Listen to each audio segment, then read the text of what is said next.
Sasha. Hej, hvorfor vil du gerne være model? Fordi jeg synes, det ser rigtig sjovt ud. Okay, kan du lige vise den en gang? Bare en gang på og tilbage. Okay.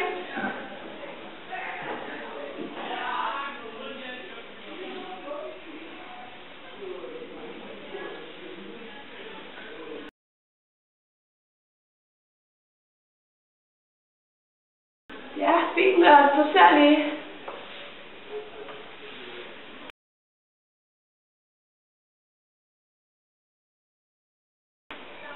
Det ser meget fint ud det hele, men jeg kan desværre se på dit mål, at du er for tyk til at blive model. Så kom tilbage, når du har tabt 10 kilo, så. Ja.